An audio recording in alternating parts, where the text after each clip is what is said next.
Hello everyone, welcome back to AMMAA Ifee YouTube. Today we will see about an introduction to management course, chapter 1, management and overview. We will see this chapter in English and Oromic language for better understanding. Let's start our chapters. So the first one is meaning and the definitions of management. What is management for you? So in brief and a concise manner, we can cover this chapter by these definitions. Why? Because this chapter it includes those 5 major functions of what management. So management is the process of coordinating all resources through the 5 major functions of planning, organizing, staffing, directing or leading, and controlling to achieve the organizational goals or desired objectives. So what it means planning? Planning is preparing today for tomorrow before an action is started. So planning it serves as what a bridge to connecting the present and the future state of desired what we want in the future. And the other one is what organizing. Organizing, it means that assembling non-humans and humans and non-human resources in order to achieve the organizational desired objectives. And staffing, it means that putting the right person at the right position at the right time, at the right place, and in the right time for achieving or doing the right things for the organizations. The other one is directing. When we say directing or leading, it's motivating, influencing, or acting to achieve the desired objective in that organizations. The other one is controlling. Controlling, it means that controlling or measuring the performance of the employees or the manager or maybe the leaders with the actual set of standards. So by using those 5 major functions of management to achieve the organizational goals or desired objectives. This is the brief and the concise definitions of management. So management gaafa jennu adeemsa 5 managerial or 5 management of functionoota 5tti fayyadamuudhaan tokkoffaa karoorsuudhaan organize gochuudhaan staff nama sirrii iddoo sirrii irratti yeroo sirrii irratti fi hojii sirrii akka hojjetaniif bakka buusu akkasumas directing yookaan leading gaafa jennu afoo bu'aanitoo dura bu'ummaadhaan nama gaggeessu jechuudha. Innis motivate gochuudhaan influence gochuudhaan wantoota garaagaraatiin kaayyoon sun yookiin immoo ergamni dhaabbanni sun galmaan ga'uu qabu sun akka ga'uuf nama taasisuudha jechuudha. Zaazar inni biraammoo controllingidha. Controlling jechuun to'achuu jechuudha. Karooraan karoorsuun dura wanni lafa kaa'amu ni jira. Erga karoorfame sun hojiitti hiikkateen booda wanti galmaa'u sun ni jira. Isa kana control major performance isaa sana control godhanii ta'u kaayyoo san galmaan ga'u kun maal jennaani management jennaan jechuudha. So managers should coordinate the resources of an organization. It uses the resource of an organization. Those resources, it may be human or non-humans. So managers are those person in the position of authority who make a decision to commit or use their resources and the resources of others toward the achievement of the organizational objectives. This is what we call a managers. Everybody is what manager of his or her time, energy, and talents. So everybody is what manager of himself or herself over his time, energy, and talents.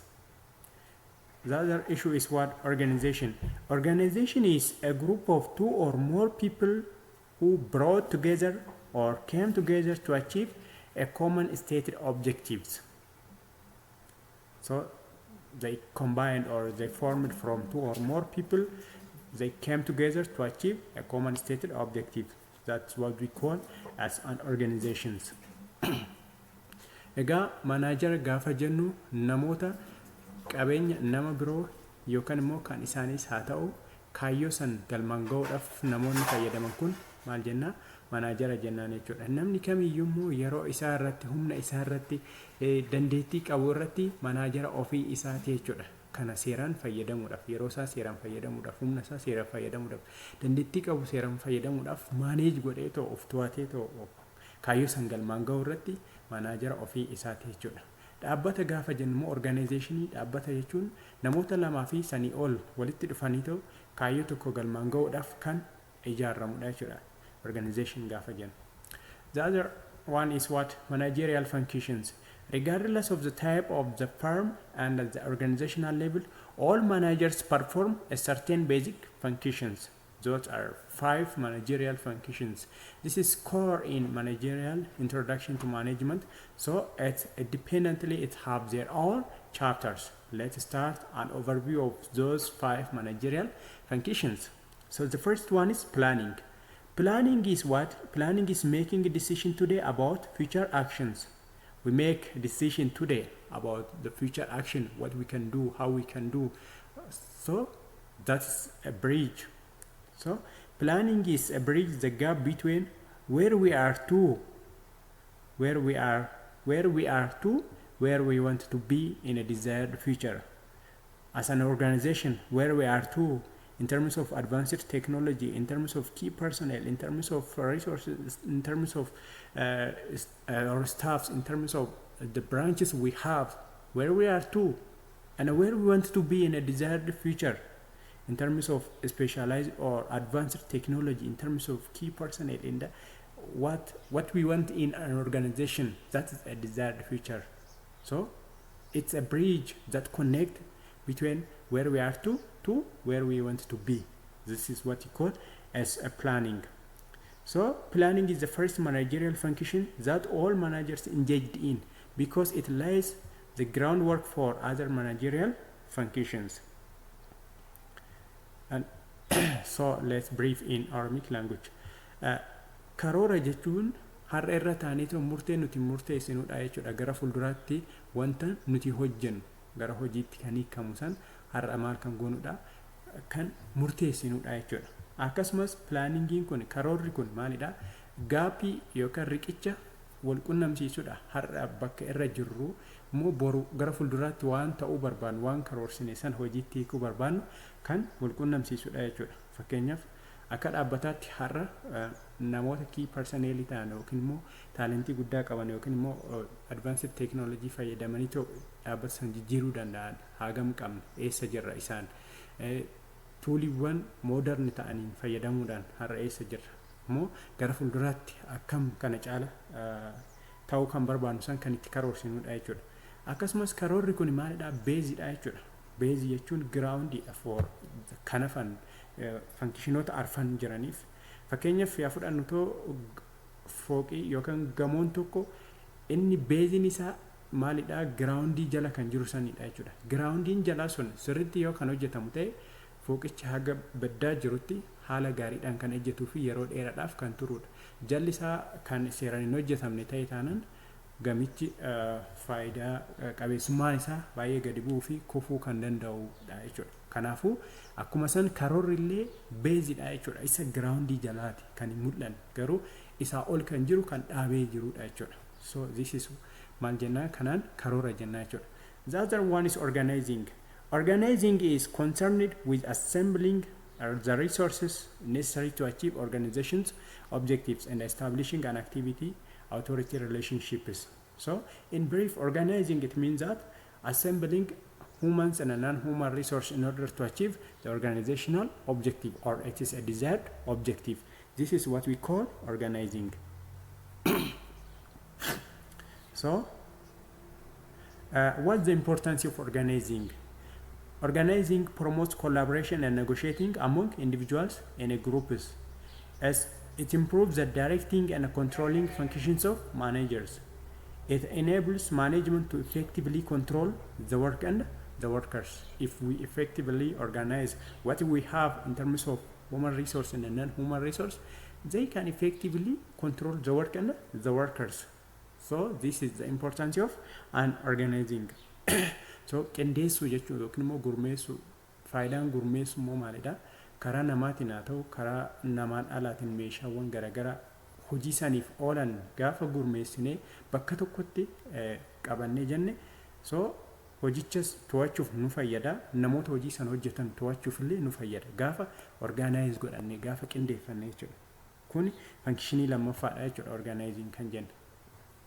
So organizing develops the maximum use of time, human and material resources. This is the benefit of what organizing. It uses its maximum use of time, human and material resources. And the other one is the third function is what? Staffing. Staffing, it means that in a brief and a concise definitions, putting the right person at the right position, at the right time, at the right place, doing the right things for the organization in order to achieve the desired objective in that organization. This is what we call staffing. It involves filling and keeping the field position in an organization structure. It basically deals with what? Inventorying the people available, announcing vacancy, accepting, identifying the potential candidates for the job, recruiting, selecting, placing, orienting, training and promoting both the candidates and the existing employees in order to fit the positions or in order to work at the right places at the right time, doing the right things for the organization. We use the third function, we use staffing. So staffing jechuun nama sirrii iddoo sirrii ta'e irratti buusu, yeroo sirrii ta'e irratti fi bakka sirrii ta'e irratti hojii sirrii ta'e hojjechuudhaaf maaltu barbaachisaa? Staffingidha jechuudha, yookiin immoo staffii sana irratti nama san bakka buusu jechuudha. Kanaan staffingii jennaan jechuudha. Functionii sadaffaa keessaa inni sadaffaan kanaadha jechuudha. The fourth functions of management is leading or directing. It has been termed as what? Motivating, influencing, guiding, stimulating, activating, or directing. So this is the definitions or the functions of what? Leading. So leading is the most complex managerial function because it deals with a complex human behavior, because most problems in an organization arise from people, their desire and their behavior. Why? Because each and every employees have their own desire and their own behavior. So leading and controlling those behaviors and desires is difficult for one single leader in that organization. So leading is for this reason, leading is the most complex managerial functions. So leading dura bu'ummaa yookiin geggeessummaa gaafa jennu motivate gochuudhaan direct gochuudhaan kallattii agarsiisuudhaan kaayyoon sun namoonni sun si'aayinaan akka hojjetan taasisuudha jechuudha. Kanaan maal jenna? Leading jenna jechuudha. So the fifth one is what? Controlling. Controlling is measuring and correcting activities of subordinate to ensure that events conform to the plans, as checking the current performance against the predetermined standards contained in the plan. This is controlling. So as checking the current performance against the predetermined in the planning process, we said in this, after 6 months, after 1 year, we can achieve this. Then we compare against the predetermined standards contained in the plan. This is what controlling. Controlling jechuun to'achuudha jechuudha. Gabaabumatti controllingiin kun current performance amma wanti nuti hojii saniin mul'isne actually wanta agarsiisne san maali waliin madaallaa dura sadarkaa karooratti wantoota kana galmaan ni geenna achieve nu goona jennee kan lafa keenya san kana wajjin control goona jechuudha. Yookiin immoo manage goonee correction irratti kan kenninudha jechuudha. And the other issue is why do we study management? Why? The reason is one, the first, it is important for personal life. Management and managers are what? Universal. Managers work in all types of organization, at all levels, in all functional areas. Those managers are responsible for the success or failure of the organizations. The other issue is societies depend on organization or institution for the provision of goods and services. So from this reason, it affects the accomplishment of social, economic, and political and organizational goals. So this is why we study the management. As also, management is a process management is what? The force that determine whether the business organizations and the social institution will serve us or waste our talents, resources, and energies. So management is what? It is the force that we use our talents, energies, and times effectively, or we waste our energies, so our time and talents. So this is why we study the management. So management is responsible for the success or failure of an organization. How? That is, when an organization fails, it is because of poor management, and when an organization succeeds, it is because of good management. So without management, effort will be wasted. So this is the reason why we study the management. So the other one is levels of management. Levels of management. Is management is the same throughout an organization? The answer is yes and no. Why? If we say yes, because all managers perform the 5 managerial functions, as we mentioned earlier: planning, organizing, staffing, leading, and controlling. If we say no, because what? The nature, all managers perform the same basic duties and play similar roles. The nature and the scope of their activities differs. So these differences can categorize the managers based on 2 criteria. So the first one is levels of management as vertical difference, and a scope of responsibility as horizontal differences.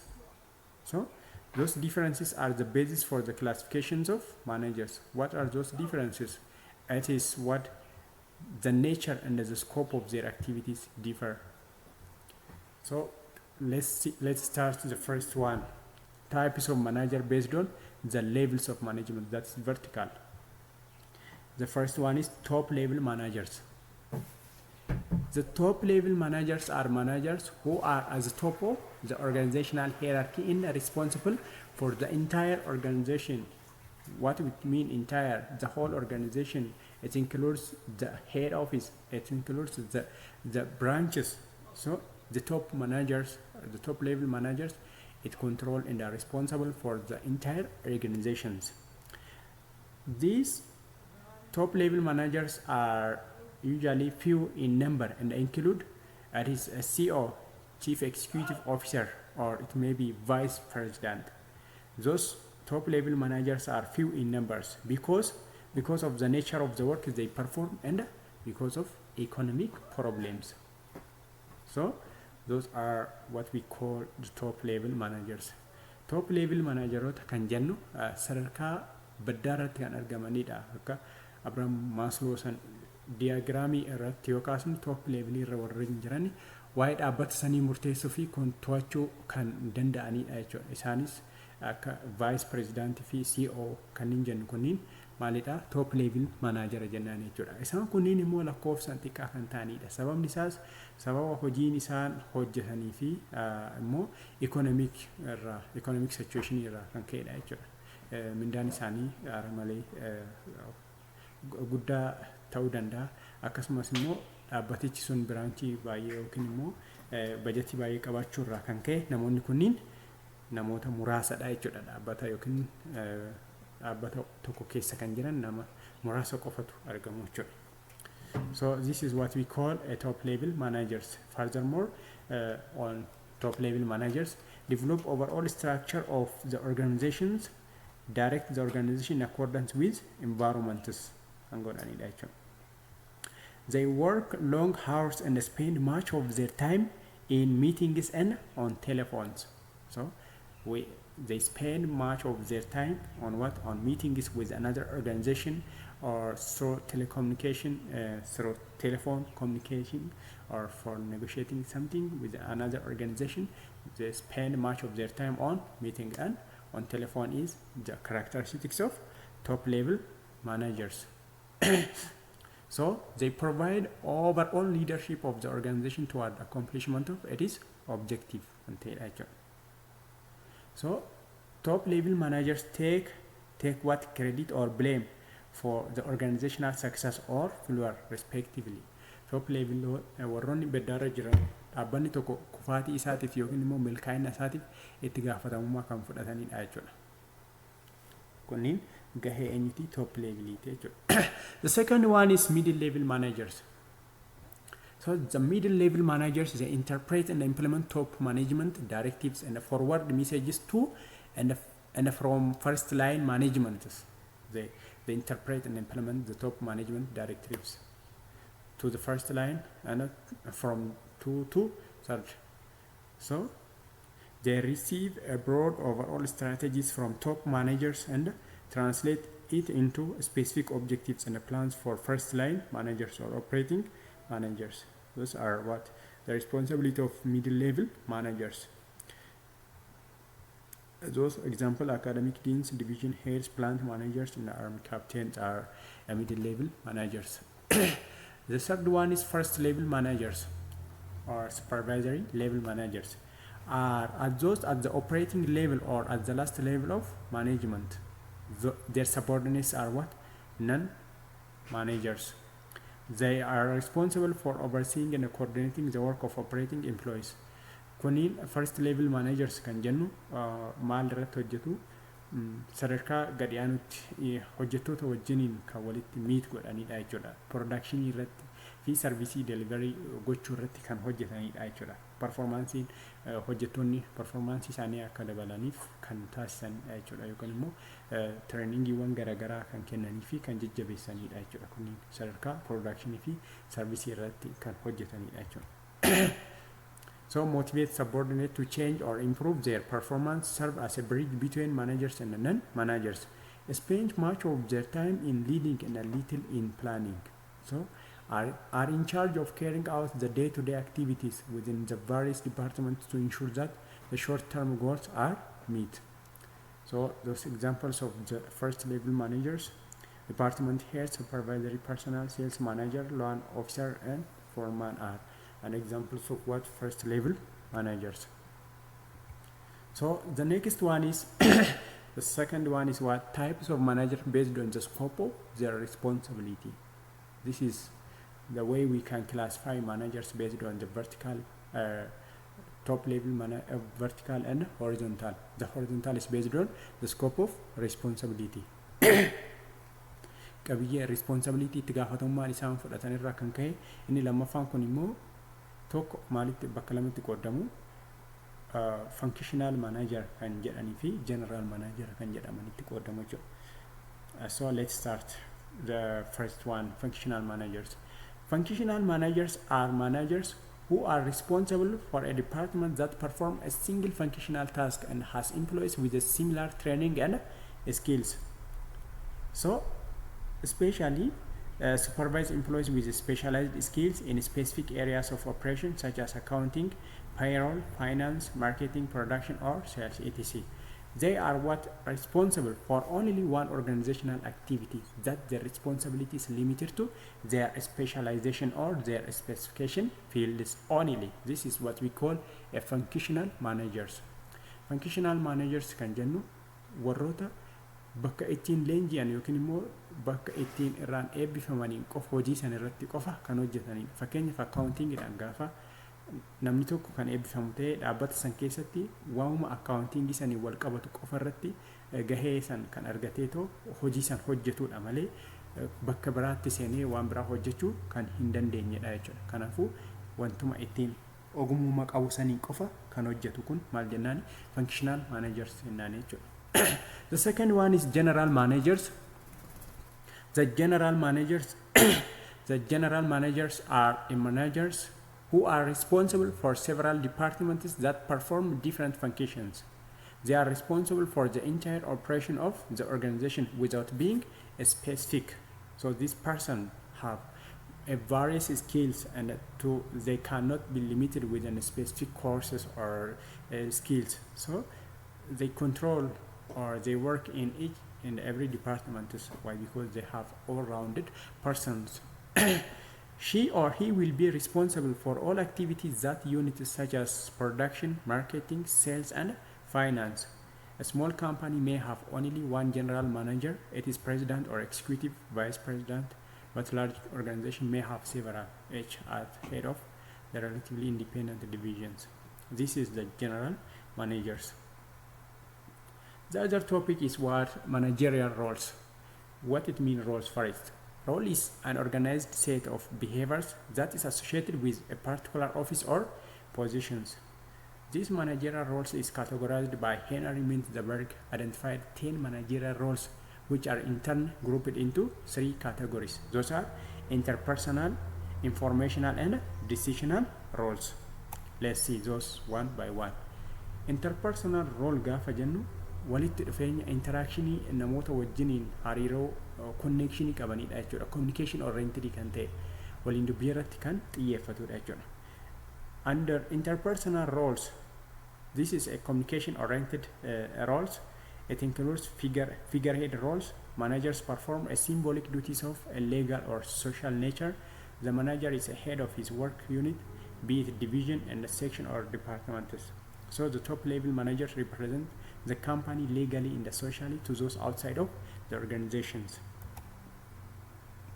So their works are signing a document or taking customers to lunch, or subordinate wedding, or university president have a what is it's a head role. The second one is leadership role. The manager is the environment creator. It creates a conducive environment for working or for employees. He or she makes what the environment conducive for work by improving the working condition, reducing conflicts, providing feedback for performance, and encouraging growth. Sorry. Okay. So the leader builds a relationship and communicates with employees, motivates and coaches them. This is the role of what leadership role. Ega gahin gaggeessummaa immoo maalidha? Environmentii conducive ta'e yookiin mijataa ta'e hojjettootaaf qopheessuudha jechuudha. Kana gochuu irratti immoo maaltu jiraata? Working conditionii kana improve gochuun bakka hojii kana sirreessuu fi mijataa gochuu, walitti bu'iinsa hir'isuu, akkasumas immoo performance guddina irratti encourage gochuu kan qabudha jechuudha. Leadership role gaafa jennu. So leaderiin kun immoo maal gochuu qabaata? Communication isaa hojjettoota wajjin cimaa ta'uu qabaata. Two-way communication yookiin immoo one-way communication fayyadamu relationship hariiroon gidduu isaanii sun cimaa ta'uu qabaata. Akkasumas si'aayinni akka hojjetan gochuu fi jajjabeessuu, akkasumas coach gochuu yookiin immoo to'achuu, lead gochuu qaba jechuudha. The other one is liaison role or coordinator role. The liaison maintains a network of contact outside the work unit to obtain information. So the manager serves as a link between the organization and the informants who provide favor and information. She or fulfills the role through community service, conferences, social events, etc. So this is the role of liaison or coordinators, gathering information. And the second one is informational roles. This focus on transmissions of important information to and from internal like external sources. It involves the following activities. 1. Monitoring role, or it is called what? Information gathering roles. This refers to what? Seeking or searching, receiving, screening, getting information. So information role odeeffannoo sassaabuu irratti gahee odeeffannoo namni tokko irratti hojjetu, odeeffannoo dhaabbata sanii keessaa fi alaa waa'ee dhaabbata san wajjin hojjechuu danda'a. Negatiivii wantoota dhaabbata san miidhuu danda'an ragaa funaanuu ta'uu danda'a. Wantoota garaagaraa namni sassaabu kun maal jenna? Informational role jenna jechuudha. So maal godha? Soquutu jira, fudhachuutu jira, screen gochuu, adda baasuu yookaan immoo eliminate keessaa gochuu, informationii san ragaa san argachuu kuniin gahee informational role iti jechuudha. So the manager is constantly monitoring the environment to determine what is going on. Alarratti maaltu akka ta'aa jiru hubachuu jechuudha.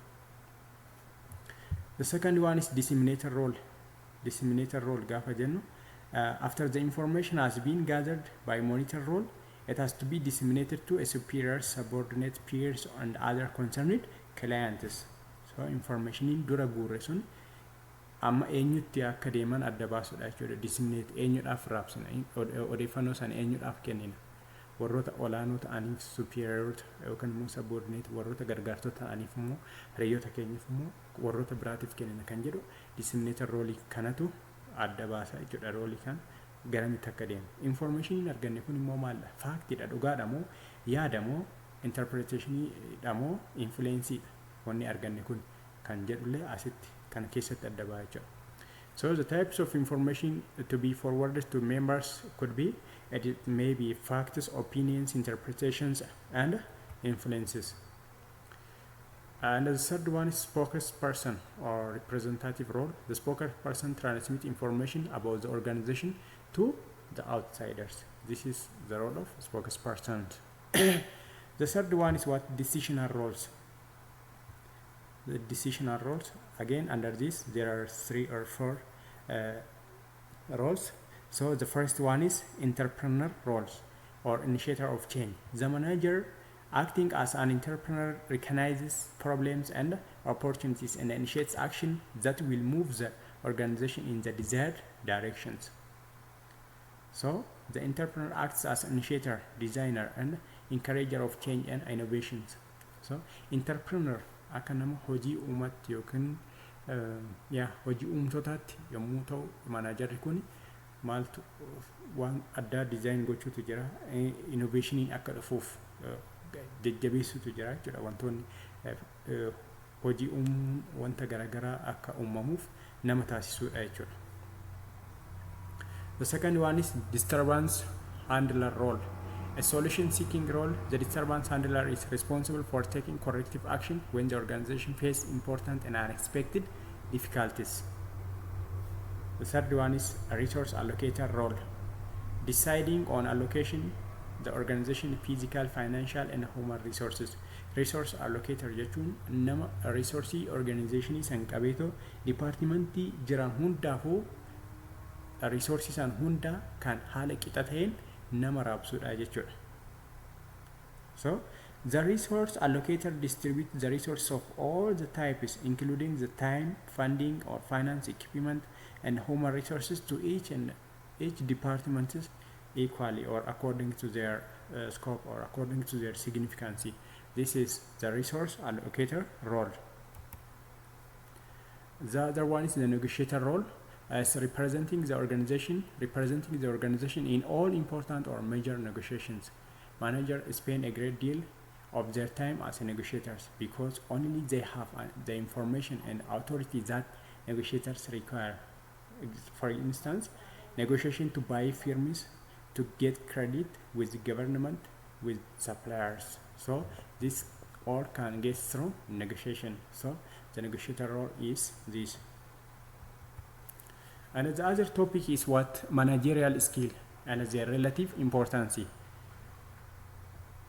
Gahee manageroonni dandeettiiwwan qabanii fi faayidaa isaaniit ilaalla jechuudha. Kana keessatti immoo manageroonni iddoo hot first ta'e place marketing change itti ta'e teknooloojiin yeroo hundatti jijjiiramutti iskiiliiwwan garaagaraa qabaachuun baay'ee murteessoodha jechuudha. So kanammoo tokkoon isaa wajjiniin ilaallaa jechuudha. So what it means skills? Skills are specific abilities that result from knowledge, information, practice, and aptitude. Dandeettii gaafa jennu keessarraa kan dhumuudha, beekumsarraa, odeeffannoorraa, yaaliirraa, akkasumas aptitude irraa kan argannudha jechuudha. Effective managers are essential to the performance of all organizations, whether they have the ability to plan, organize, staff, lead, control business operations effectively, can determine a firm's ultimate success or failures. So, effectively leading, organizing, staffing, and controlling is very important, and it determines the success and the failures of that organization or that leader or that managers. Modern businesses are dynamic and complex, and competition in the marketplace is fierce. Consequently, managers must be highly skilled to succeed. The skills managers need to be classified as technical skill. Manageroonni tokko skillii yeroo teknooloojiin itti jijjiiramutti, environmentiin jijjiiramutti, gabaan itti jijjiiramutti dandeettiiwwan isaan qaban gabaa kana yookiin technology environment wajjin deemuudhaaf skilliin isaan qabaachuu qaban tokko technical skillidha, lam human relation skillidha, nama wajjin waliin dubbii yookaan hariiroo cimaa qabaachuudha. Sadaffaarratti conceptual skill akka viisioniitti dhaabbata san ilaaluu yookaan immoo konseptii sadarkaa konseptiitti waan tokko hojjechuu yookiin seera tokko baasuu kan ta'edha jechuudha. So let's start those one by one. The first one is technical skills. It involves the process or technique, knowledge, and proficiency. It is the ability to use the tools, procedures, or techniques of a specialized field in order to produce or in order to get something in that organization's technical skill is very important, or repairing or maintaining some tools or materials in that organization. It needs what technical skills. So the technical skills also include specialized knowledge, analytical ability, the competent use of tools and techniques to solve problems in that specific disciplines. The second one is what human relation or interpersonal skill. The ability to interact effectively with the people. It is the ability to work with, understand, motivate others, either as individuals or as a groups. Kan ta'edha jechuudha. Human relation skill gaafa jennu yookiin immoo interpersonal skill gaafa jennu dandeettii nama wajjin walitti dhufeenya horachuu fi namoota wajjin walii galuu, wal hubachuu, wal jajjabeessanii too gara kaayyoo san galmaan ga'utti kan deemanidha jechuudha. Yookaan akka nama dhuunfaatti yookaan akka gareetti yookiin akka guruupiitti jechuudha. Kanaan maal jenna human relation skillidha jechuudha. Manaajarri tokko kana qabaachuu qabaata jechuudha. Technical skill irraa kan hafe. The third one is conceptual skill. It involves the formulation of ideas. It refers to the ability to see the big picture, to view the organization from a broad perspective, and to see the interrelations among its components. So, conceptual skills are what more important in strategic long-range planning. Therefore, they are more important to top executives than middle managers and supervisors. So, akkamitti akka ilaaluudha jechuudha. Konseptii sadarkaa konseptiitti dhaabbanni sun akkamitti osoo ce'ee akkamitti gara fuulduraatti osoo kan deemu san sadarkaa konseptiitti ilaaluudha jechuudha. There is no proof formula, there is no valid idea or scientific thing, but at concept level they use these conceptual skills. The other topic is what universality of management. Regardless of title, position, or management level, all managers do the same job. They execute the 5 managerial functions and work through with others to set and achieve the organizational goals. This is the universality of management. Managers are what the same whether the organization is a private or a public, profit-making or non-profit-making, manufacturing or service-giving, and industrial or small firms. Managers are what the same whether the organization is. Egaa manajaroonni maalidha? Wal fakkaatoodha iddoo kamitti iyyuu dhaabbata dhuunfaas haa ta'u, kan mootummaas haa ta'u, warroota bu'aa argachuudhaaf profit makingiidhaaf hojjetanis haa ta'u, akkasumas warroota NGO dhaaf survivingiidhaaf yookiin immoo fandii raayis gochuudhaaf hojjetanis haa ta'u, manajaroonni achi keessa hojjetan iddoo kamittu iyyuu tokkuma 5 functions of managementii kana hojjetanii too kaayyoo dhaabbatichaa san kan galmaan gaaniidha jechuudha. So this is the universality of management. Management is universal for the following reasons. 1. All managers perform the 5 managerial functions even if with the different emphasis, scopes, and the nature of their workers. Nature of their workers. And the other one is it is applicable for all human efforts, be it in a businesses, non-businesses, governmental, private. It is useful from individual to institutional efforts. So managementiin kun maalidha? Sadarkaa nama dhuunfaati haga biyyaatti yookiin haga dhaabbataatti barbaachisaadha jechuudha. Biizinasii keessattis ta'e, biizinasiin alattis ta'e, akka mootummaattis ta'e, akka dhuunfaattis kun sadarkaa nama dhuunfaati haga dhaabbataatti kan barbaachisu ta'uu isaa nutti agarsiisa jechuudha. So management utilizes scientifically derived operational principle. All managers operate in an organization with specific objectives. So management in all organization helps to achieve the organizational objective. Kaayyoo dhaabbatichaa san galmaan kan ga'udha jechuudha.